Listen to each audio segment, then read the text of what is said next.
Good morning student. SST के online class में आपका स्वागत है। इस समय हम लोग राजनीति विज्ञान के चैप्टर फर्स्ट में सत्ता की साझेदारी पढ़ रहे हैं। हम लोगों ने पढ़ा किस तरीके से दो देशों के भिन्न भिन्न जाति, संप्रदाय, संस्कृति, व्यवहार के बारे में। एक यूरोप का छोटा सा देश बेल्जियम है और दूसरा एक एशिया का छोटा सा देश श्रीलंका है। दोनों के बारे में देखा कि दोनों में जातीय जो बनावट है वो काफ़ी अलग अलग है। इसके बावजूद भी बेल्जियम ने अपनी समझदारी दिखाई और वहाँ पे गृह युद्ध से बचा गया, जबकि श्रीलंका की सरकार ने उपनिवेश की स्वतंत्रता के बाद वहाँ पे सिंगले जातियों को ज़्यादा प्रोत्साहन दिया और नतीजा ये हुआ कि श्रीलंका में गृह युद्ध हो गया। आज हम लोग को टॉपिक जो पढ़ना है वो है बेल्जियम की समझदारी। चलिए ठीक है। बेल्जियम में भी डच भाषी तथा फ्रेंच भाषी लोगों के मध्य तनाव बढ़ रहा था। यहाँ के नेताओं ने श्रीलंका से अलग मार्ग अपनाते हुए यहाँ के क्षेत्रीय अंतरों एवं सांस्कृतिक विविधता को स्वीकार किया। यहाँ के नेता जो थे बेल्जियम के, उन्होंने श्रीलंका की तरह या श्रीलंका के नेता या सरकार की तरह यह नहीं किया कि किसी एक विशेष जाति, विशेष संप्रदाय, विशेष धर्म को संरक्षण दिया। उन्होंने सभी धर्मों को स्वीकार किया, यानी धर्मनिरपेक्ष या पंथ निरपेक्ष की बात की। सन 1970 से 1993 के मध्य बेल्जियम ने अपने संविधान में 4 महत्वपूर्ण संशोधन किए। सभी को में विश्वास दिलाने के लिए, सभी जातियों संप्रदायों को समानता दिलाने के लिए वहाँ की सरकार ने क्या किया, 4 महत्वपूर्ण संशोधन किए अपने संविधान में। और क्यों किए? ताकि वहाँ के लोगों को यह विश्वास हो चुके कि सरकार जो है किसी एक जाति, एक संप्रदाय के लिए नहीं कर रही, बल्कि सभी को बराबर अधिकार और बराबर सम्मान के लिए साथ कर रही है और सभी मिलजुल कर रहे हैं। ठीक है। जो व्यवस्था उन्होंने इस कार्य के लिए बनाई वह बहुत ही अनोखी और काल्पनिक थी तथा आज तक कोई देश इस प्रकार की व्यवस्था लागू नहीं कर सका जैसा बेल्जियम ने किया। बेल्जियम के नेताओं ने संविधान में जो व्यवस्था की वह महत्वपूर्ण है। क्या क्या है देखिए। संविधान में इस बात का विशेष ध्यान रखा गया कि केंद्र सरकार में डच और फ्रेंच भाषी मंत्रियों की संख्या समान होनी चाहिए। यानी क्या गया कि केंद्र सरकार जो रहेगी उसमें फ्रेंच और डच के सभी मंत्री समान रहेंगे। विशेष कानून तभी बन सकते हैं जब दोनों समूहों के संसदों का बहुमत उसके पक्ष में हो। कोई कानून तभी कोई बनेगा जब दोनों समान रूप से क्या होंगे, राजी रहेंगे। तो इससे क्या फायदा होगा? इससे ये फायदा होगा बच्चों कि कभी भी बेल्जियम में कोई गलत कानून पास ही नहीं हो पाएगा, है ना। इस स्थिति में किसी एक समुदाय के लोग एक तरफा निर्णय नहीं ले सकते। मैंने बताया कि अगर कोई एक विशेष जाति, संप्रदाय या धर्म से संबंधित कोई कानून पास होना हो तो ये संभव नहीं हो पाएगा। दूसरा, केंद्र सरकार की अनेक शक्तियां देश की 2 क्षेत्रीय सरकारों, राज्य सरकारों को सौंप दी गई। और क्या है? अर्थात राज्य सरकारें केंद्र सरकार के अधीन नहीं रहेंगी। और सबसे बड़ा काम क्या किया?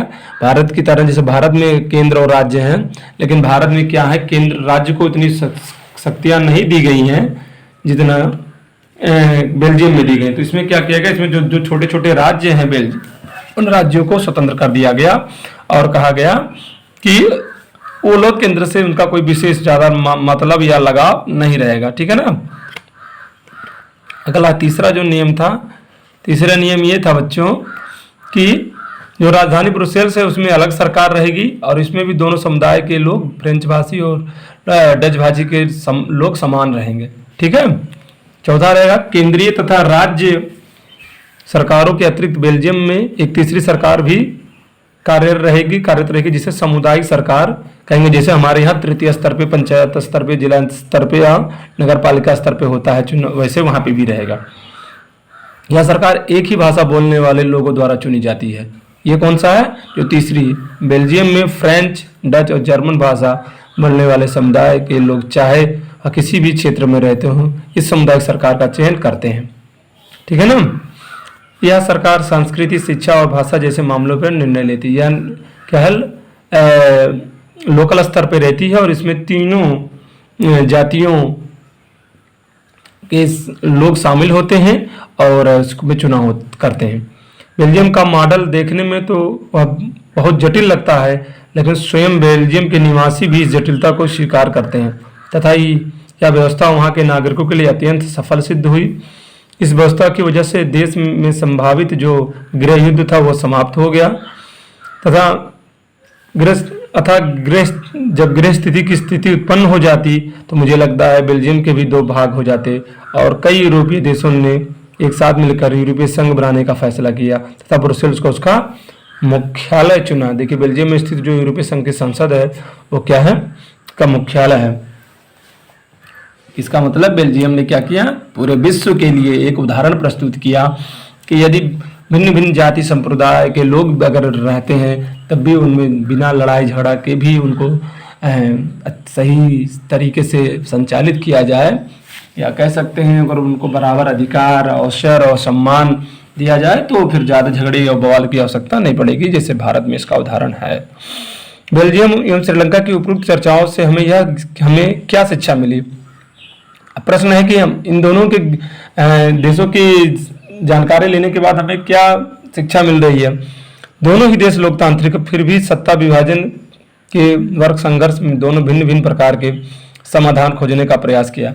बेल्जियम की नेतृत्व वाली जो सत्ता है उसने क्या किया, उसने अनुभव किया कि विभिन्न समुदाय अथवा क्षेत्रीय व्यक्तियों की भावनाओं का सम्मान करके ही देश में एकता और तथा अखंडता संभव है। किसी एक जाति संप्रदाय को ज़्यादा पावर दे के, शक्ति सम्मान दे के दूसरे के को नीचा दिखा के या उसका अवहेलना करके या उसका अपमान करके देश को विकसित या देश को आगे नहीं ले जा सकता। देश तभी आगे बढ़ेगा जब देश में रहने वाले सभी जाति संप्रदाय के लोग एक साथ रह सकें। यही कारण है कि दोनों पक्ष सत्ता के साझेदारी के लिए सहमत हुए।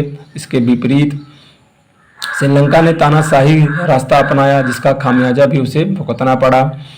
इससे यह पता चलता है कि यदि बहुसंख्यक वर्ग अपना जो प्रभुत्व स्थापित करने और उनको सत्ता में भागीदारी ही बनाने का निर्णय लेता है तो वह देश एकता एवं अखंडता के लिए हानिकारक है। ऐसी स्थिति में देश का विकास रुक जाता है और देश की समृद्धि तथा वह वैभवहीन हो जाता है। ठीक है ना। सत्ता की साझेदारी जरूरी क्यों है देखते हैं। देखिए सत्ता की साझेदारी के बाद में हम लोग समझेंगे सत्ता के बंटवारे के पक्ष में दो तर्क व्यक्त किए जा सकते हैं। प्रथम तर्क यह है कि सत्ता की जो साझेदारी है एक बेहतर विकल्प है क्योंकि यह सामाजिक समूहों के बीच टकराव की संभावना कम करती है। होता क्या है, सत्ता की साझेदारी में सभी जाति संप्रदाय धर्म के लोग सम्मिलित होते हैं, इसलिए सभी जाति धर्म संप्रदाय के लोगों को लगता है कि हमारी सरकार है।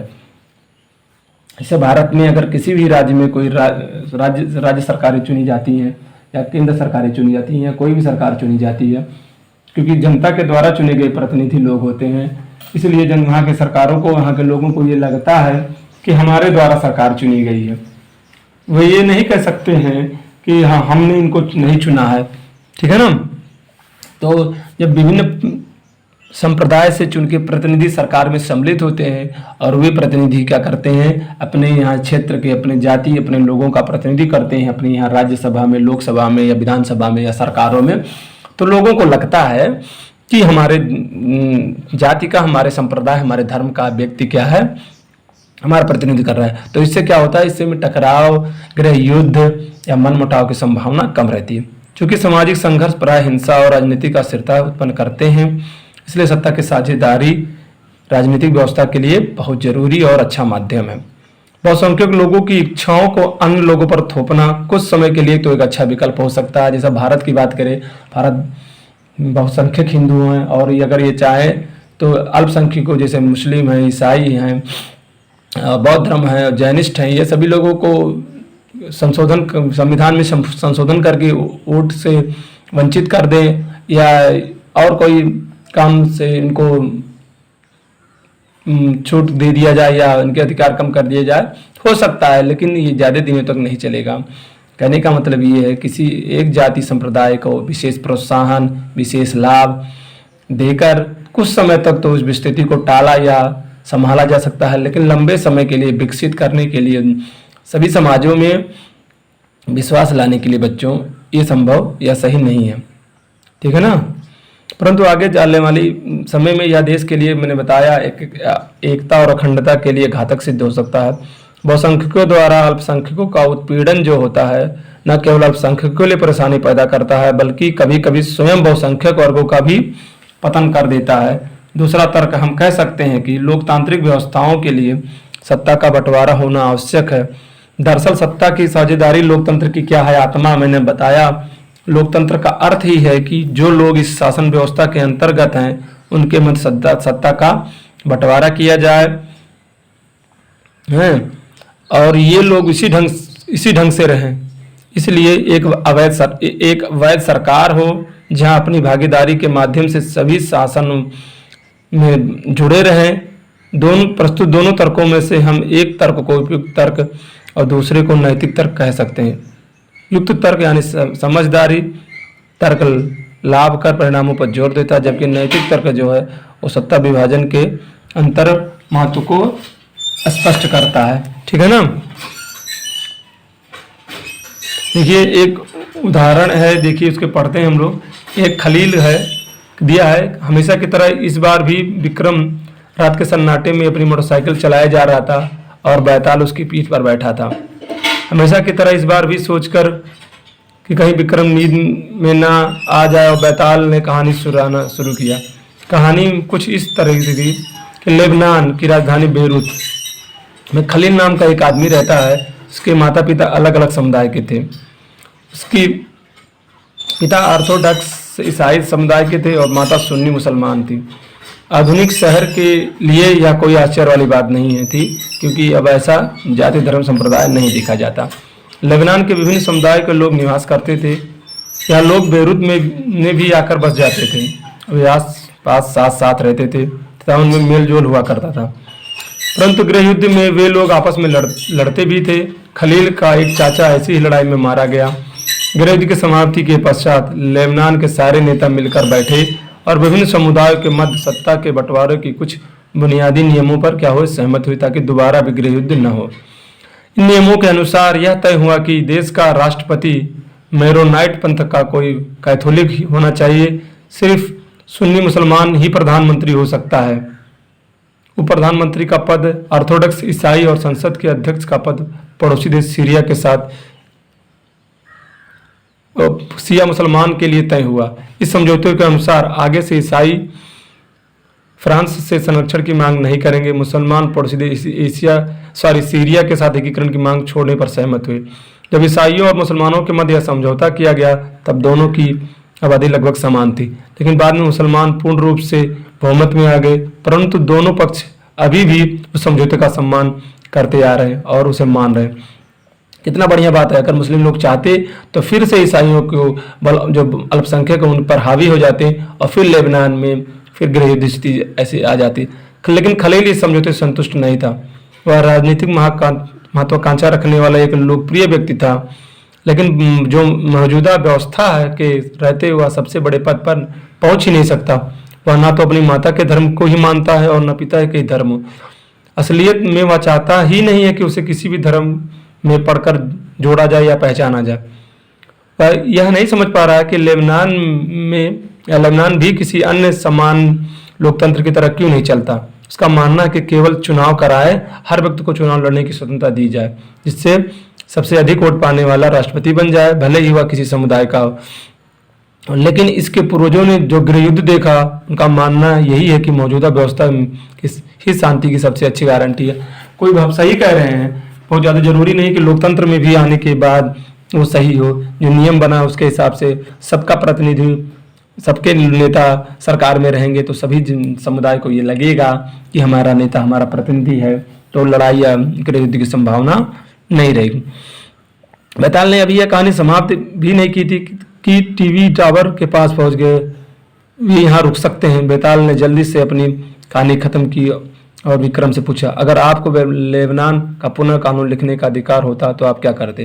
क्या आप पुरानी व्यवस्था से ही चलने देते या कुछ नया करते। बेताल अपन और विक्रम के मध्य हुए समझौते को दोहराना नहीं भूला। अगर आपके मस्तिष्क में साफ जवाब है और फिर भी नहीं बता रहे हैं तो आपकी मोटरसाइकिल जाम हो जाएगी और आप आगे नहीं बढ़ पाएंगे। ठीक है, क्या आप विक्रम द्वारा पूछे गए सवाल का उत्तर देने में मदद करेंगे? देखिए, सत्ता की साझेदारी क्या है?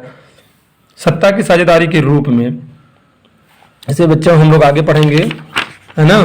सत्ता की साझेदारी हम लोग आगे कल पढ़ेंगे, ठीक है ना।